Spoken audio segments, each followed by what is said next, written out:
Hey to my gorgeous Libras, this is Dr. Leona coming in for your Twisted Tarot. And look at the merch. What's up? We got merch now. I know this is the one with the Ohm. It's a limited series sticker. If you want it, the only way to get one is to come on into Patreon. That's how you can see this extended video and any of my extendeds here on YouTube. Come in at 10:10, 11:11, or 12:12, and you can get a free personal reading as a VIP at the 12:12 level. You also get for brand new VIP memberships, you also get a personalized video all about your chart. It's incredible. You just have to give me your birthday and good to go. All right, guys, I look forward to connecting with you over on Patreon. Yeah, baby. Love it, love it, love it. I'll see you soon. Enjoy the reading. Bye now.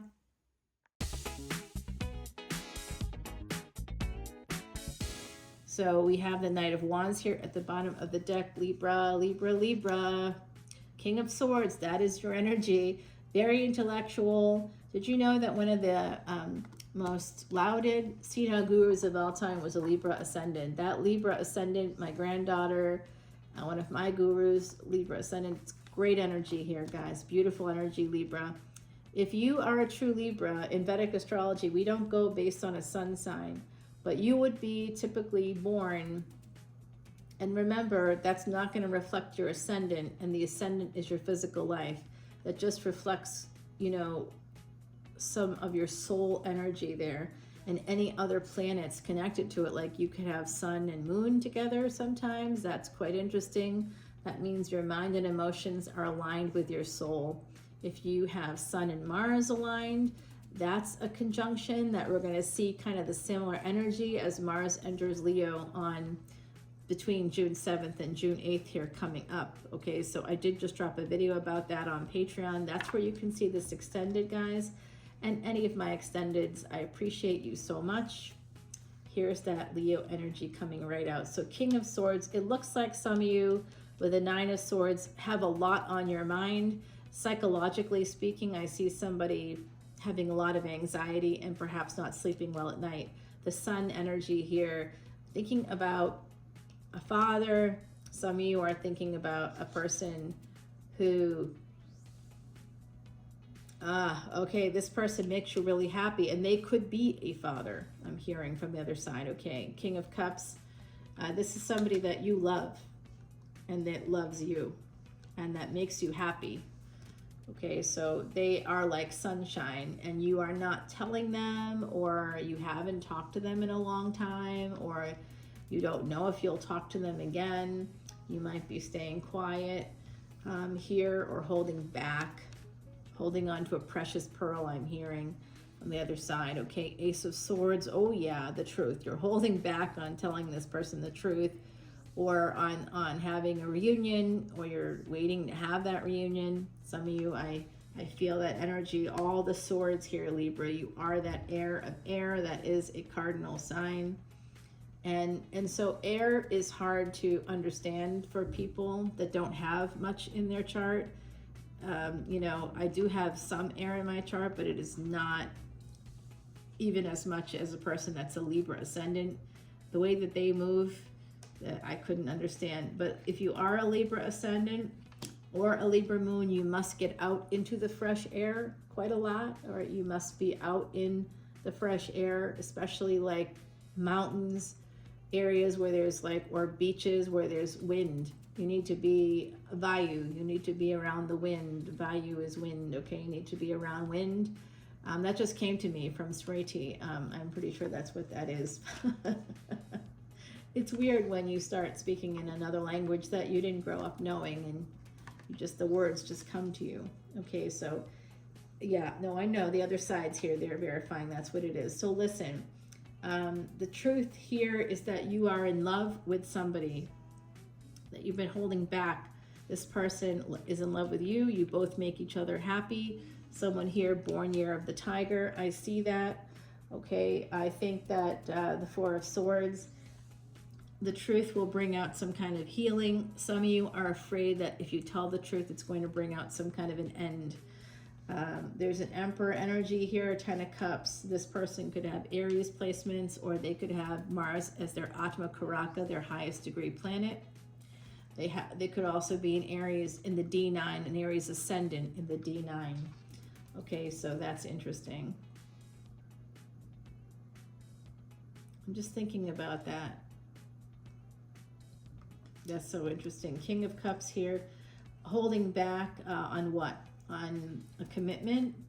This person is in love with you and wants to marry you. You may want to marry them. It's taken a long time. If they do tell you, it's taken a lot of healing.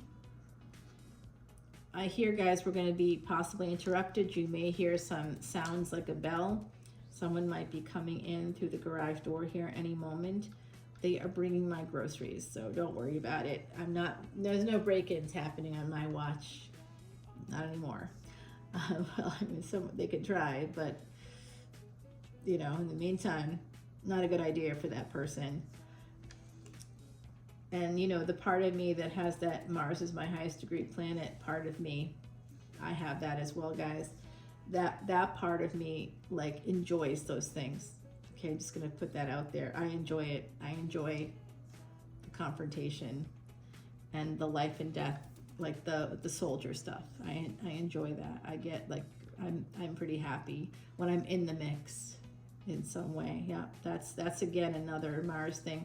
So Libra, you are ruled by Venus, speaking of planets, and your ruling planet, when I do this video, I'm doing this video on the 21st of May, 2025. In just about 5 days, your ruling planet is going to be exalted in Revati Nakshatra, around 23 degrees-ish, Revati Nakshatra in the sign of Pisces. This is exactly where that planet is, not tropical astrology, okay? That's based on calendar dates and focuses on that sun. So this has to do with exactly where the planet is right now. It's a current transit. So if it's transiting Pisces, it's going to light up wherever you have Pisces, wherever you have Jupiter, and whatever is in your 12th house. Guess what's in Pisces right now with your exalted Venus? Saturn. So if you've done the work, if you've done hard work, if you've dotted the I's, crossed the T's, if you've been disciplined, you're going to get the gains. Done the research, done the homework, you'll get the contracts, you'll get the gains, okay? Specifically in real estate, perhaps around water, because Pisces is the depths of the ocean. So it could even be a house near the ocean or something to do with that. Maybe it's a boat that you can live on the water. For some of you, it might just be finding a place you can rent for like a longer extended period of time near the water this summer. Some of you could be finding that vacation place for like a week or something, or 2 weeks. I'm seeing it, okay? Some of you could also be going on a vacation to an island. That's also coming up as part of that energy for you with that exalted Venus. Alrighty, and that same day that Venus is exalted, there is Amavasya. That's the new moon, the dark side of the moon. You can call me Superman. Yeah, you know who. Drop comments. You know who that is. So that is going to be an exalted moon, however. So you have an exalted Venus and an exalted moon. And if you happen to have Venus in Cancer, this is going to be a great day for you. It is Memorial Day here in the States. So please make sure that you're doing things that have to do with ancestors and 8th house energies, because Venus born in the 8th house. And if you happen to be a Sagittarius ascendant, Cancer is in your 8th house. And if you have the moon in Pisces, Venus will be meeting your moon. Or if you have the moon in the 12th house, Venus is meeting your moon, and it's meeting whatever else you have there, as well as Neptune and Saturn. It's big energies, okay, guys? Let's see that actually could be something could be happening that day. I'll have to talk about that in a new video over on Patreon. All right, guys, I see that 5 of Pentacles here with the Queen of Pentacles. So Knight of Swords, moving towards happiness. Someone here would like to get married, would like to move towards happiness, like to move towards the sun energy. This Queen of Pentacles here is an interesting energy with the 9 of Swords. This is a person that has some earth placements that could be very anxious, may not be sleeping well, maybe worrying about whatever this energy is, how to get to that happiness. Five of Pentacles, oh, I see, you haven't heard from them. Or there was a long period of time where you didn't hear from this person. This person could be the Queen of Pentacles that you're thinking about, right? The Emperor is coming towards you. If you're the Emperor, you could be heading towards that Queen of Pentacles. That's an Empress energy. So if Emperor and Empress coming out and you haven't heard from them, or you haven't received payments from them, there's something here about a lack of money between the two of you, exchange of money. For some reason, this is could be financial abuse. 1111, as I said, that okay, maybe it is. Eight of Pentacles here. Oh, work, being paid for your work. Some of you may feel like you work really hard in this space. Libra, you came out in your reading, of course, under the King of Cups. So that's you, a confirmation that that's you holding back on expressing emotions, or telling somebody your emotions, or telling the truth to somebody. The Three of Pentacles, Eight of Pentacles and Three of Pentacles. 8 and 3 become an 11. There's some awakening here. Eight of Pentacles has to do with your work. Three of Pentacles, there's some kind of collaborative aspect here, working with a partner, having that true partnership. And it could be coming together with family, like blending families, or wanting to work together, wanting to have some kind of something with that will create Nine of Cups. That's an abundance of material items as well as love and emotion. So it's like there's a person you want to move towards. You may have to leave something else behind, and that's where the anxiety comes from. Should I do it? Should I not do this? Yes, happiness is rare. If it's knocking on your door, or if you get a little tingly when you think about somebody and you don't feel that way about other people, whatever the obstacles are, try to push through those obstacles. Don't give yourself excuses. Don't talk yourself out of it, because you will regret it. At the age and stage of life that I'm at, I'm telling you, you'll regret it if you don't go for things that make you happy. Five of Cups, Nine of Cups to Five of Cups, that's a sense of regret. Like I said, just said that out loud, there it is. And the Five of Wands, feeling very conflicted. Some of you are feeling a sense of guilt. Guilt is a useless emotion, all right? It's a useless emotion. Whatever you did wrong, you did, and that's done. Apologize, make amends for it. But some of you aren't feeling guilty because you did anything wrong. You're feeling guilty because you want to prevent yourself from moving forward. You're using it as a way to prevent yourself from moving forward. That's where the conflict is coming in, because you might actually have happiness here, and that's something that on some level you might be afraid to go for. All right, yeah, Six of Cups here, because of the past. That has to do with like childhood stuff. All right, that's psychology. Time to talk to a therapist. Maybe talk to your therapist. If you haven't already, make sure you make regular appointments. Go regularly. I recommend no less than like twice a month, okay? Because that's going to give you at least the space you need you don't hold space for yourself when you don't go to a therapist regularly. And some people believe that, you know, the mantras or the whatever is going to help. It does for sure, but it's not the same. You need to have that person in your life that you trust. It's an amazing relationship to have over time. Let it build up, and just talk to someone every single week, and you'll feel more regulated and more in control, and you can recognize when you start slipping. We all have slippage, and when we start to have that slippage, that's when we know hypomania could be coming on. All kinds of things could be happening that could be affecting you. I do think someone here is feeling a little bit Queen of Wands like.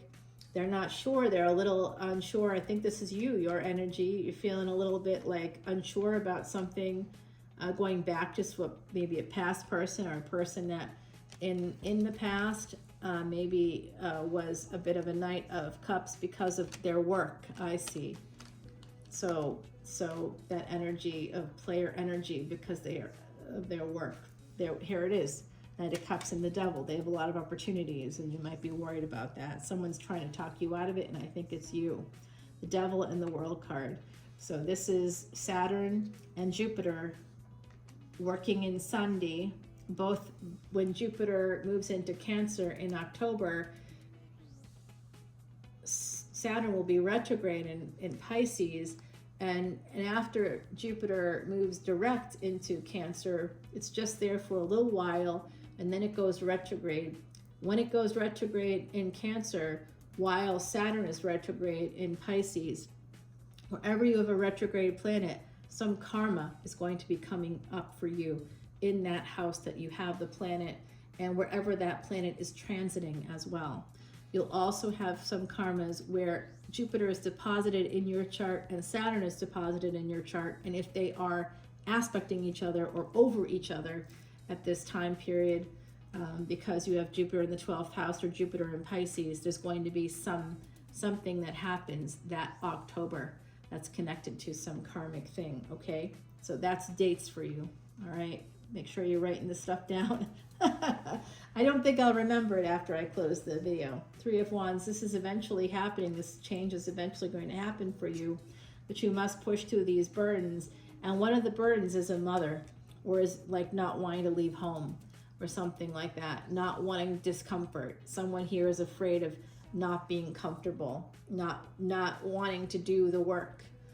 There has to be something to motivate you. You have to know. So here's what I'm going to tell you for the Libras out there that want to move towards a person that you know is the one, but maybe there's no existing relationship. Maybe it's a newer person.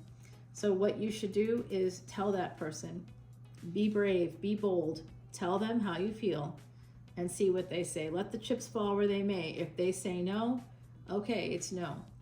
That's it. Move on. You know, it might take time, but you know, that's okay. So don't wait. Yeah, don't sabotage this. Some of you are very close to sabotaging this, aren't you?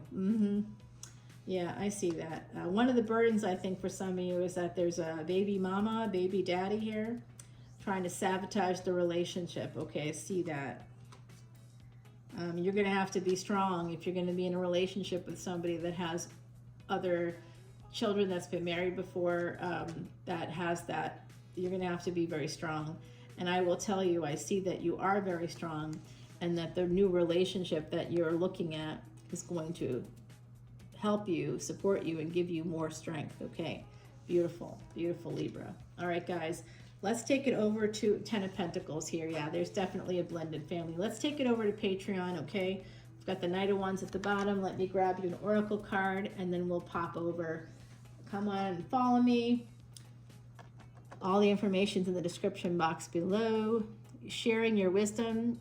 Maybe that you and this other person have these good conversations. Maybe you have a lot in common. You talk to each other. There's this sense of like being able to talk for hours at a time, or not wanting to hang up when you do talk. Okay, we're going to go to the other side on Patreon. Follow me through the description, through the link in the description box below, guys, and I will see you there. Alrighty, I love you. Bye, my beautiful Libras.